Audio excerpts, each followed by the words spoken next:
தியாகம் பண்ணி இங்க உட்கார்ந்திருக்கும் பெரியவர்களே,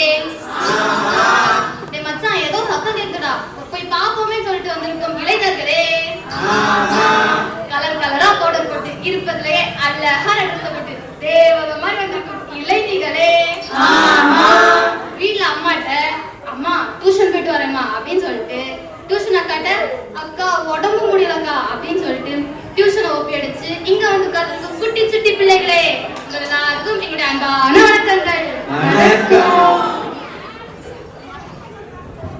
அக்கா, நம்ம இங்க வந்தது நோக்கம் தான் என்ன சொல்லுங்களேன். சொல்றேன் கேளு. நம்ம கிராமத்துல அதிகமா இருக்கிற ஒரு பிரச்சனை தான் குழந்தை திருமணம். அதனால தந்தரத்தம் என்று சொல்லியே பிள்ளைகள் பாட, ஆமா பிள்ளைகள் பாட வந்த மக்களை மகளே, தந்தரத்தம் என்று சொல்லியே பிள்ளைகள் பாட, ஆமா பிள்ளைகள் பாட வந்த மக்களை மகளே, படிக்கும் பிள்ளைகளுக்கு கல்யாணத்தை செஞ்சு வந்தா, படிக்கும் பிள்ளைகளுக்கு கல்யாணத்தை செஞ்சு வந்தா பின்விளைவு என்ன என்பதை பற்றிய ஒரு கதையத்தான் சொல்ல வந்துள்ளோம். பின்விளைவு என்ன என்பதை பற்றிய ஒரு கதையத்தான் சொல்ல வந்துள்ளோம். சரிக்கா, கதைய சொல்லுங்க, கேட்க ரொம்ப ஆர்வமா இருக்கேன். சொல்றேன் கேளு. ஒரு அழகான ஊர்ல ஒரு அழகான குட்டி பொண்ணு இருந்தா. சரி, அவளோட பேரு தான் கண்மணி. கண்மணி அன்போடு காதலன் நான் எழுதும் கடிதமே,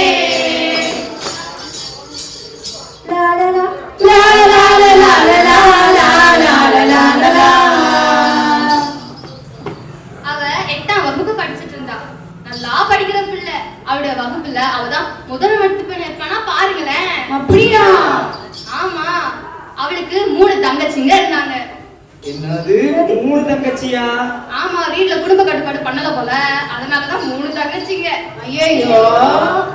சரி, அவளோட வீட்டுல வறுமை தலைவிரிச்சு ஆடிச்சு. அவளுக்கு டாக்டர் ஆகணும்னு அழகான ஆசைங்க. நல்ல ஆசை தானே? ஆமா, அவளுடைய கிராமத்துல ஆஸ்பத்திரி கிடையாது. ஆஸ்பத்திரி போகணும்னா நகரத்துக்கு தான் போகணும். நகரத்துக்கு தன்னுடைய கிராமத்துல இருந்து போக 3.5 மைல் நடக்க வேண்டி இருக்கும். பஸ் வசதியும் கிடையாது. அதனால டாக்டர் படிச்சு தன்னுடைய கிராமத்துல அழகா எல்லா வசதியோட ஒரு ஆஸ்பத்திரி கட்டணும்னு ரொம்ப ஆசைப்பட்டா. ஆமா, அவளோட வீட்டுல அப்பா கூலி வேலை செஞ்சு படிக்க வச்சாரு, அம்மா வீட்டு வேலை செஞ்சு படிக்க வச்சாங்க. அந்த வறுமையை தாண்டி நல்லா படிச்சா. அப்படியா? அப்புறம் ஒரு நாள் வந்துச்சு. என்ன நடந்துச்சு தெரியுமா? என்ன நடந்துச்சு? வட்டிக்கு காசு கொடுத்த அத்தனை பேருமே வீட்டு வாசல தட்ட ஆரம்பிச்சிட்டாங்க. ஐயோ. அப்புறம் என்ன, அப்பாவுக்கு ஒரே பயம். சட்டுப்புட்டுன்னு கண்மணிக்கு கல்யாணத்தை முடிச்சுட்டாங்க. கண்மணிக்கு கல்யாணமா? ஆமா. திருமணமா திருமணமா ஊரறிய திருமணமா, மணமகள் உருவத்திலே குழந்தை வந்தாளா, மணமகள் உருவத்திலே குழந்தை வந்தாளா. கல்யாணம் ஊரறிய நடந்துச்சு. எல்லார் முகத்திலையும் ஒரே சந்தோஷம். அப்பாக்கு தன்னுடைய கடமையை முடிச்சிட்டோங்கிற சந்தோஷம், அம்மாக்கு பொண்ணை பாதுகாப்பா அமைச்சிட்டோங்கிற சந்தோஷம். அப்படியே சந்தோஷம் களை கட்டிடுச்சுன்னா பாருங்களேன். அப்படியா? ஆமா. என்னாச்சு? அப்ப கண்மணி சந்தோஷமா இருந்திருப்பாடா? அதுதான் இல்ல, கண்மணியோட கண்கள் அத்தனையுமே புத்தகத்தின் மேல இருந்துச்சு. அவளுக்கு படிக்க முடியலைங்கிற ஏக்கம். பாவம், கல்யாணம் அன்னைக்கு எல்லாரும் சிங்காரமா இருப்பாங்க, அழகா மேக்கப் எல்லாம் போட்டு சிரிச்ச முகத்தோட இருப்பாங்க. ஆனா கண்மணியோ தன்னோட கல்யாணத்துல கண்ணீரோட தாங்க இருந்தா. அவளுடைய டாக்டர் ஆகணும்ன்ற ஆசை அப்படியே கனவாவே போச்சு. இப்ப எல்லாம் முடிஞ்சு போச்சு, என் நெஞ்சில் ஞாபகமாச்சு. இப்ப எல்லாம் முடிஞ்சு போச்சு, என் நெஞ்சில் ஞாபகமாச்சு. அக்கா, எனக்கு ஒரு குட்டி பெரிய சந்தேகம். என்னக்கா உங்களுக்கு குட்டி பெரிய சந்தேகமா? சரி, பொறு என்ன சந்தேகம்னா கேட்போமே. என்ன சந்தேகம் உனக்கு? சொல்லு. குழந்தை திருமணம் பண்றது சரியா தவறா?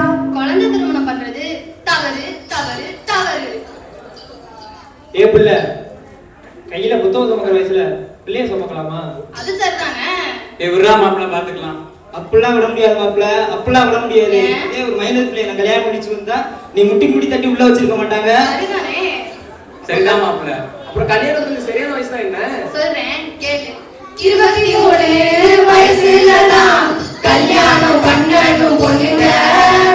28 வயசுலதான் கல்யாணம் பண்ணணும் பசங்க. இது தெரியாம கல்யாணம் பண்ணாதீங்க, அப்புறம் பிரச்சனையில மாட்டிக்கிட்டு முடியாதீங்க. தெரியாம கல்யாணம் பண்ணாதீங்க, அப்புறம் பிரச்சனையில மாட்டிக்கிட்டு முடியாதீங்க. முறைப்படி கல்யாணம் எப்படி நடக்கணும்னா மாப்பிள்ளைக்கு பொண்ணுக்கு ஜோடி பொறுத்தா நல்லா இருந்திருக்கணும். ஆனா இந்த பொண்ணுக்கு எப்படி நடந்துருக்கு தெரியுமா? புருஷன் பொண்டாட்டி பொருத்தன்னா வேணும், இல்ல பர்த்தன்னா தோணும். அமிர்தா அது போல கல்யாணம் பண்ணு, இல்ல நீ வாழு தனியாரா நின்று. முதலில் யோசிக்கணும், பிறகு நேசிக்கணும். ஆமா, கண்மணிக்கு 13 வயசு, கட்டிக்கிட்ட புருஷனுக்கோ 30 வயசு. எப்படிங்க பொருந்தும்? அது 30 வயசா? ஆமா, இப்ப தெரிஞ்சிச்சுல்ல எப்ப கல்யாணம் பண்ணணும்னு. 23 வயசுல தான் பொண்ணுங்க கல்யாணம் பண்ணணும், 28 வயசுல தான் பசங்க கல்யாணம் பண்ணணும். தெரிஞ்சுச்சுங்க? ஆமா, இந்த குழந்தை திருமணம் நடக்கிறதுக்கு என்னென்னலாம் காரணம் இருக்கு சொல்றேன் கேளு. சின்ன பொண்ணு திட்டி வச்சா, கையில தாலி கட்ட வச்சா, ஆனா நீ வயசுல பார்க்கவே இல்ல. அந்த 4 பேர் சொன்னதை நீ கேட்கவே இல்ல. அந்த 4 பேர் சொன்னதை நீ கேட்கவே இல்ல. கல்யாணம் பண்ணி வச்ச கடமையை தான் முடிச்சு வச்ச. சரி சரி சரி, இது மட்டும் காரணங்கள் கிடையாது, இன்னும் காரணங்கள் இருக்கு, சொல்லவா? இப்போ உங்க ஊர்லயே ஏதாவது ஒரு சின்ன பிள்ளைக்கு கல்யாணம் பண்ணி வச்சா நீங்க எல்லாரும் பாத்துட்டு இருப்பீங்களா? சொல்லுங்க, யாராச்சும் பாத்துட்டு இருப்பீங்களா? சொல்லுங்க மக்களே, சொல்லுங்க. சொல்லுங்க. இருக்க கூடாது. Very good, I like you. அதாவது என்ன பண்ணணும்னா, இப்போ ஒரு உங்களுக்கு தெரிஞ்சோ தெரியாமலோ நீங்க சொன்னா உங்க கூட சண்டை போடுறாங்கன்னு நினைக்கலாம். ஆனா இந்த மாதிரி குழந்தை திருமணம் நடந்தா நீங்க ஆக்சுவலா என்ன பண்ணணும்னா, பெற்றவங்க சம்மதத்துல நடக்குது இந்த திருமணம், கல்யாணத்துக்கு எதிராக ஊர் தலைவர் திருமணம், பொண்ணு பையன வாழ்க்கையை தான் அழிச்சது இந்த திருமணம். இவன் மாத்தி மனுஷ மறுபடியும் திருமணம், சின்ன பையனுக்கு சின்ன பொண்ணுக்கு கல்யாணம், குழந்தை திருமணத்தை நம்ம தான தடுக்கணும்.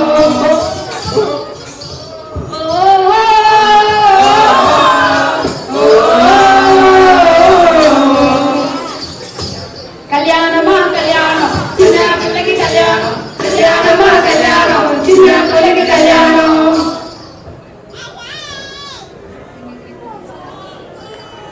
சரிக்கா, அப்ப எந்த காரணத்தினாலதான் குழந்தை திருமணம் பண்ணி வைக்கிறாங்கன்னு நினைக்கிறீங்க? சொல்றேன். ஒண்ணு, வீட்டுல வறுமை தலைவிரிச்சு ஆடிச்சுன்னா, பாத்தீங்கல்ல கண்மணிக்கு கல்யாணத்தை முடிச்சிட்டாங்கல்ல வீட்டுல வறுமையினால. அதே மாதிரி வறுமையினாலே கல்யாணம் பண்ணி வைக்கிறாங்க. அது மட்டும் இல்ல, இந்த கழுதை படிக்காம இருந்திருக்கும், 8ஆம் வகுப்பு கூட நின்று இருக்கும், இல்ல 5ஆம் வகுப்பு கூட நின்று இருக்கும். வீட்டுல உட்காந்து தண்டை சோறு திங்கிறதுக்கு எவனுக்காச்சும் கல்யாணம் முடிச்சு வச்சு வாழ்க்கை நல்லா இருக்குமேனு கல்யாணத்தை பண்ணி வைக்கிறாங்க. இது மட்டும் காரணம் இல்லைங்க. இப்ப பெண்களுக்கு இருக்க பெரிய பிரச்சனையே பாதுகாப்பு தான். எங்க போனாலும் பாதுகாப்பு இல்ல. எல்லாருக்குமே தெரியும் கல்கத்தால நடந்த சம்பவம். டாக்டர் அவங்களுக்கே இந்த சம்பவம்னா சும்மா இருக்க நமக்கு நடக்காதுன்னு என்னங்க உத்தரவாதம் இருக்கு? இல்லையே, பாதுகாப்பு இல்லாதனாலையும் கல்யாணத்தை முடிச்சு வச்சிடறாங்களே. இந்த குழந்தை திருமணத்தினால வேற என்னென்ன பிரச்சனை வரும்? சொல்றேன் கேளு. குழந்தை குழந்தை வரும், குறையாத வியாதியும் சேர்ந்தே வரும், கணவனோட சண்டை வரும், கஷ்டமா ஒண்ணு தேடி வரும். குழந்தை திருமணம் பண்றதுனால அம்மாவுக்கும் பிரச்சனை தான், குழந்தைக்கும் பிரச்சனை தான். அம்மாக்கு என்னென்ன பிரச்சனைகள் தெரியுமா? என்ன பிரச்சனை வரும்? அம்மாவுக்கு மனதளவுலையும் உடல் அளவுலையும் பலம் இருக்காதுங்க. ஐயோ, குழந்தைய பெற்றுக்கிட்டோம்னா உடல் அப்படியே ரொம்ப சோர்ந்து போயிடும். எதையுமே தாங்கிக்கிற நோய் எதிர்ப்பு சக்தி எல்லாம் இருக்காதுங்க. அதே மாதிரி குழந்தைக்கு அப்படின்னா, ஆமாக்கா, இதனால குழந்தைக்கு என்னென்ன பிரச்சனை வரும்? சொல்றேன் கேளு. குழந்தை 1 மாசத்துல பிறகுது, அந்த பிள்ளை செத்து கூட பிறக்கலாம், இல்ல அது கருக்கலைப்பாகலாம், என்ன வேணா நடக்கலாம். குழந்தை உயிரோட வருங்கிற எந்த ஒரு நம்பிக்கையுமே இருக்காது. அப்படி இருந்தா மாத்தட்டே இருக்குமாக்கா? இது தடுக்க சட்டம் எதுவும் கிடையாதாக்கா?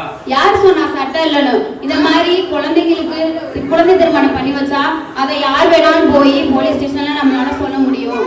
குழந்தை திருமண தடை சட்டம் 2006 படி திருமணத்தை நடத்தி வைக்கிற இருக்கிறவங்களுக்கு பிரச்சனை, அந்த குழந்தையா இருந்த எல்லாத்துக்குமே பிரச்சனை. அது மட்டும் இல்லாம சோறு போடுறாங்களே, மொய் கூட வைக்காம ஓசியில போய் கையை நினைச்சிட்டு வரலாம் சில பல புத்திசாலிகளாம் போவீங்கள, அவங்களுக்கு சேர்ந்து லாக்கப்ல கறி சாப்பிட போன உங்களுக்கு களி திங்க வேண்டிய நிலைமை வந்துடும்.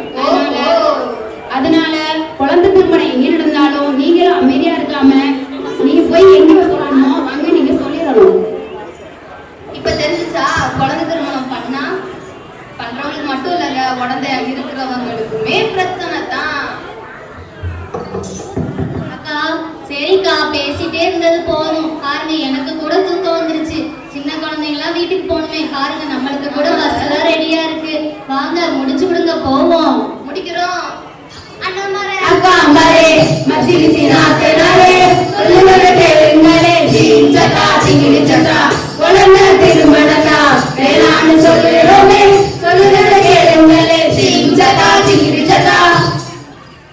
இங்க உட்கார்ந்துருக்க உங்களுக்கு எல்லாருக்கும் நாங்க பணிவா சொல்றோம், குழந்தை திருமணம் மட்டும் பண்ணி வைக்காதீங்க. ஏன்னா அது குழந்தைக்கும் ஆபத்து, பெரியவங்களுக்கும் அந்த அம்மாவுக்கும் ஆபத்து. இங்க எங்க மேம் கூட சொன்னாங்களே, நிறைய கல்பனா சாவ்லா, இந்திரா காந்தி, ஏன் அப்துல் கலாம் கூட இருக்கிறாங்கன்னு. உங்க பிள்ளைங்களை படிக்க வைங்க. பொண்ணு படிக்கிறதுனால என்னைக்குமே நாட்டுக்கு நல்லது, தீமை கிடையாது. அது நல்லதுதான், அது குடும்பத்துக்கும் நல்லதுதான், நாட்டுக்கும் நல்லதுதான், இந்த ஊருக்கே நல்லதுதான். அந்த பிள்ளை படிக்கிறதுனால அந்த குடும்பம் வளர்ச்சி பெறும்னு சொல்லி இருக்கிறோம். குழந்தை திருமணம் இதே மீறி குழந்தை திருமணம் பண்ணா என்ன நடக்கும் தெரியுமா? மீறி பண்ணாக்கா போலீஸ்